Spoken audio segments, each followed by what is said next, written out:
Mga kabarangay, medyo maulan, pero aahon tayo sa sa bundok para tignan yung ating patubig kung bakit tayo bumalik yung malakas na daloy niya.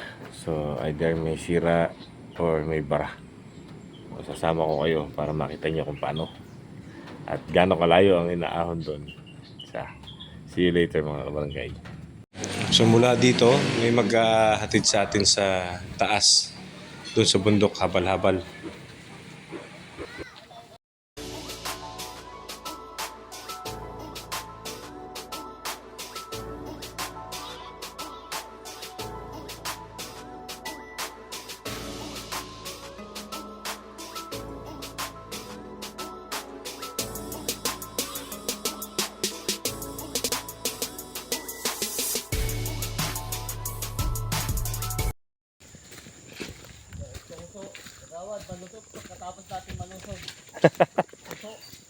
Ayun na, nandito na kami sa unang stage ng paglalakad. So ito pala yung dulo ng kalsada natin sa papuntang Dorado. Pero ngayon maglalakad na tayo kasi meron daw ditong deposito. Pinagkukuha na ng bukal ng ating tubig. Ito mga kasama natin, si Bernie Narbonita, saka si Howell Abayari. Mga pandikdikan sa bundok. Ay, kung hindi kayo nagbota, yun ako. Nakita ko kayo kanina. Haba, hindi ako aon dito, hindi nakabota. Baka tislabo ka ba? Hatot. Hindi pala naka-record yun. Tulit. Hindi pala naka-record yung kanina. Ito si Nanay Tessie. Hinihintay niya tayo dun sa bukana kanina. Siya ang ating tigapamahala ng tubig. Ngayon kailangan niya ng backup dahil nahihirapan daw siyang ayusin. So nandito tayo. Parang may sapa parang ito na yata yung ating main water source. Ating patubig sa baba. Ang gatao na tong gabi sa laki. Nabasa na sa wilderness. Yun. Ito na nga. Pampalinis ng tubig yan. Nakakalinis ng tubig yan. Ayan. Ito na. Ito na ang tunay na kalbaryo. Ito na ang pinaka-ating deposito. So malakas ang tubig natin. Ibig sabihin lang pagka talagang mahina sa baba, may problema sa tubo natin. So yan, pababa doon. So susugin natin yan papunta ron. Ano makita natin.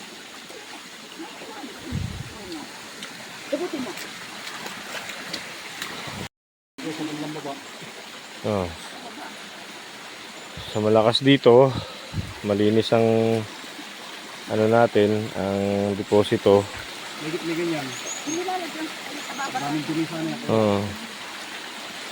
So may problema sa mga linya natin dito.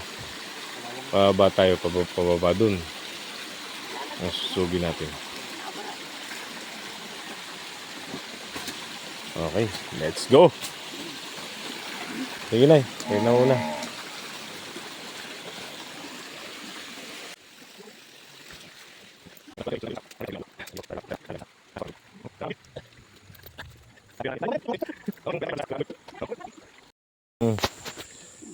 Naman ang tubo Dapat ito mapainit. Oo, puno.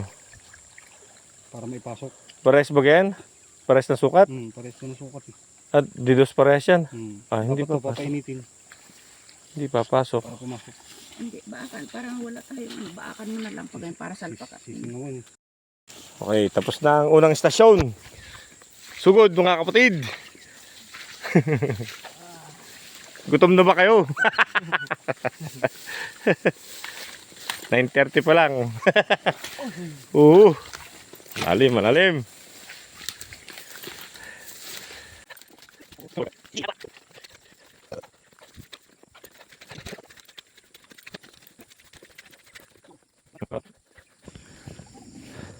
na tayo sa ating pangatlong stasyon.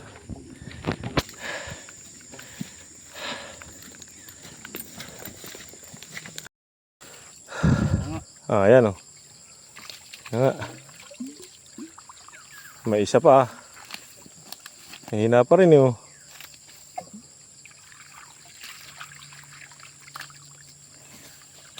May isa pa kaya yan? Kalahati lang yan yun. Ano? Alam ko meron pendant. Oo. Yun. Sigurado. Oo. Kasi yung pinanggalingan natin huli, talagang buo eh. Isang buo siya eh. Ito kalahati lang oh. Yung kaduktong po niya, ano? Napupuno din ito pag malakas talaga. Di ba ka? Lalo ngayon kasi galing pa tayo sa pinakan source eh. Dapat yan, buo pa rin yan. Wala namang piniliitan na tubo eh dito eh. So kung nagkakaganyan, may tagas dito kung saan kung may may bara. Baka kagawad yung kaduktong po nito. Doon sa unahan doon. Meron yan doon. Susug. Hinahanap namin yung panibagong duktungan. Dahil pagkalampas ng linya na to, mahina na yun dun sa dulo. So, ibig sabihin dito sa pabalik dito, sususugin natin yung linya para makita natin yung duktungan kung saan may problema. Break time muna, break time.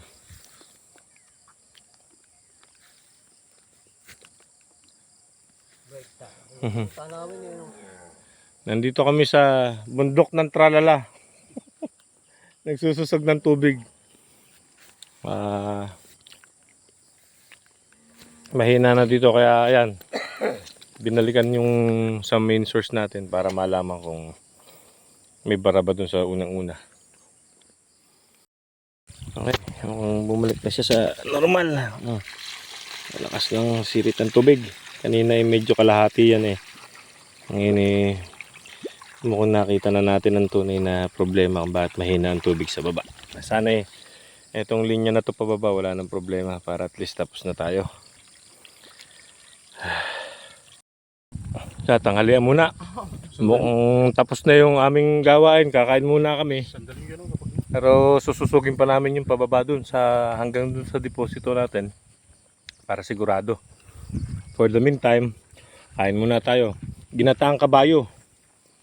May sili sa kamatis yan. Sa kain na po. Okay na. Tapos na kami kumain. Sugod na uli. Sususog na kami dito sa pababa hanggang dun sa deposito ng barangay. Uy! Panghimagas oh.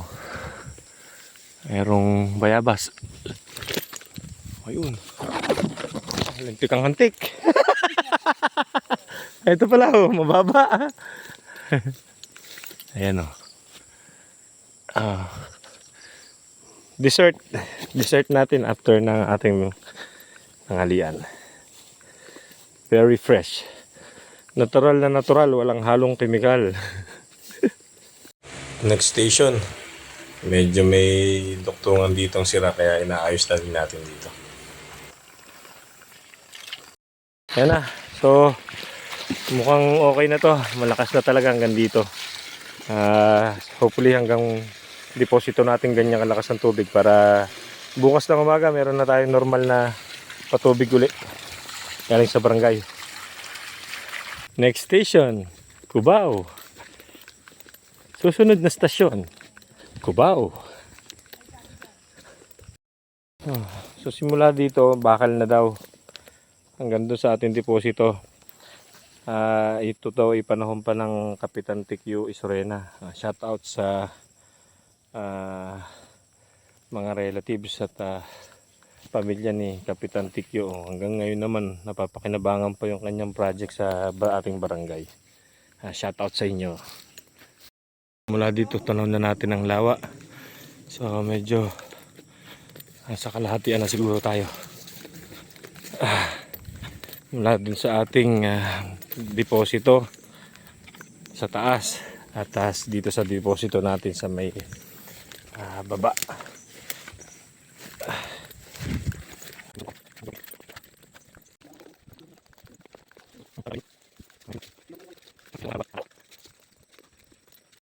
Nadaanan tayong luyahan. Oh, ang dami oh. Nandun sa dulo. Nandun sa kabila. Puro luya. May sana ito'y makaharvest na maganda at jackpot ang may-ari. Ayan na, ang Laguna Lake. Oh. Kita na po natin. At tayo lumalapit-lapit na sa ating deposito sa baba. Ay, tapos na tayo sa stasyon na to. Next station, Marikina. Oh, tapos na tayo dito. Okay na yan, okay na. Buhay pa sapa rito. Okay, ano tayo? Sulong mga kapatid.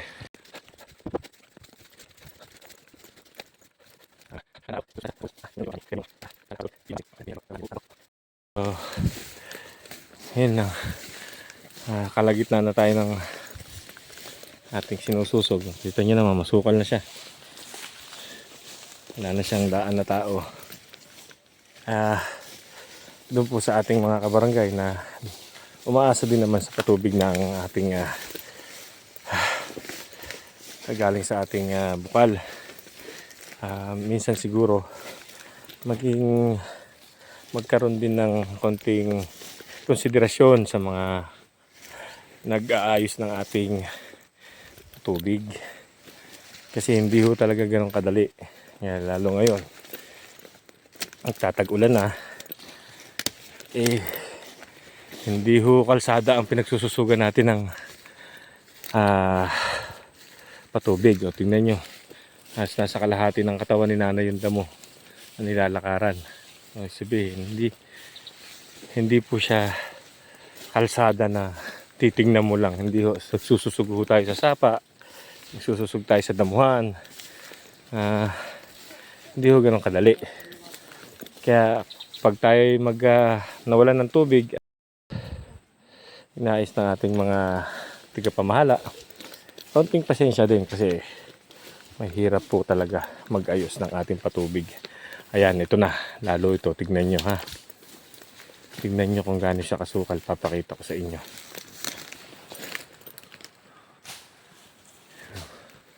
Para kami makababado sa sapa.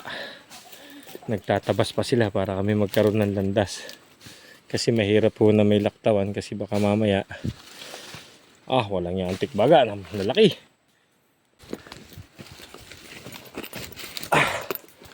Tingnan nyo.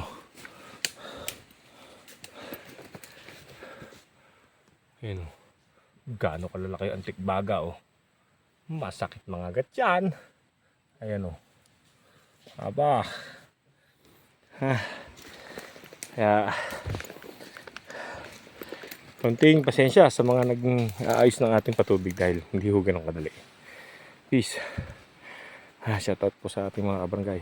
Barangay Kablusan.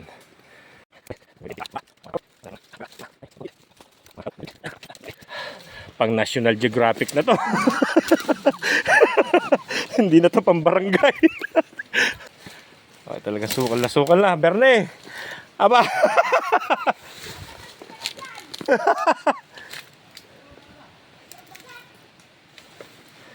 Saan mo na kami dinala?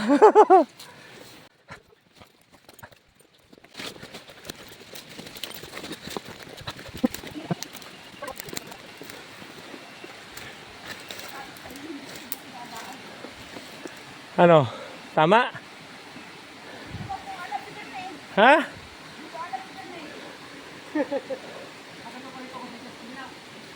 Baka naman may waterfalls yan. Kailangan natin i-cut yung video kanina. Mahirap bumaba doon. Kaya galing. Mababa pa. Grabe pagod. So mula dito, bababa na tayo doon. Papunta sa ating deposito. Sana hindi ganun kahirap ang ating dadaanan. Hindi na pang barangay yung daan kanina, pang National Geographic na. Malalim at madulas. Sukal masyado. Ayan. Go na tayo dun. Sugod.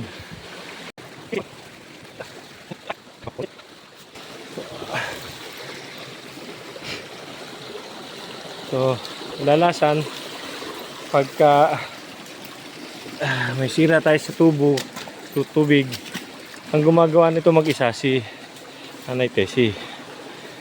Hindi. So, hindi naman tayo laging kasama. Ngayon lang tayo napasama sa pagsususog dito mula sa bundok.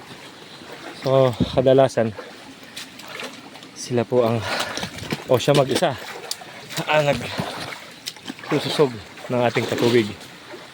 Kaya shout out kay Nanay Tessie. Napakahirap ng ginagawa niya. Minsan ginagawa niya ito mag-isa para maayos ang ating patubig sa barangay.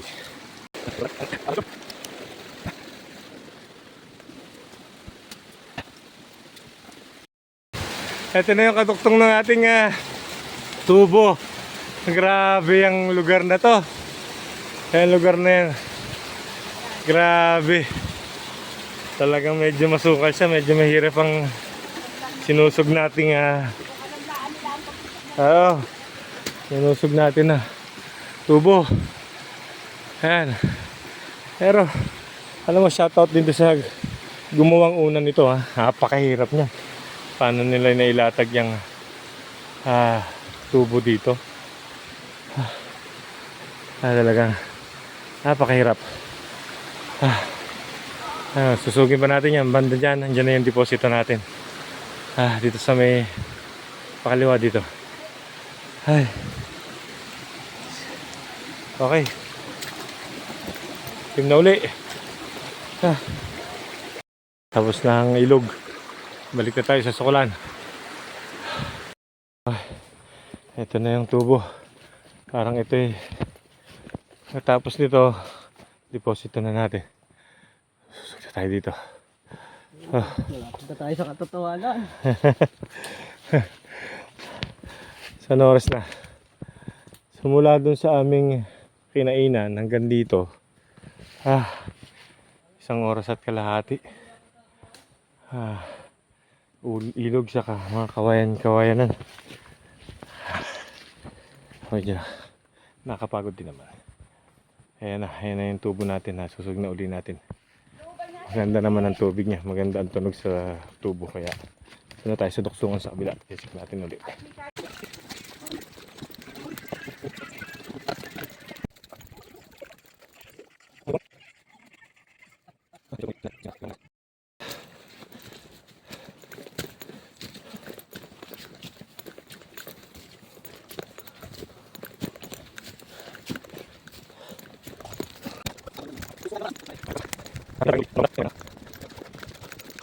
At sa wakas, nakarating din sa ating deposito.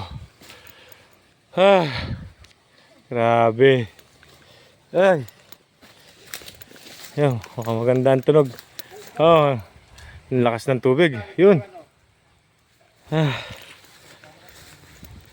Salamat naman at naayos na. Mapupuno na ba? Mag-resume na tayo ng tubig mamaya na eh. Kahit itong isurena muna. Sa itong asero. Nakabidyo na yan?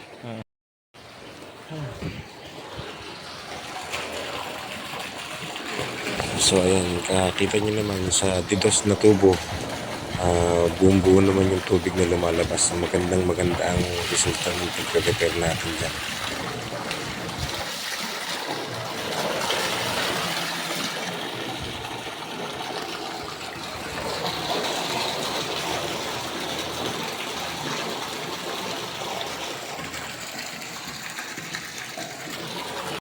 Okay, so andito na tayo sa deposito.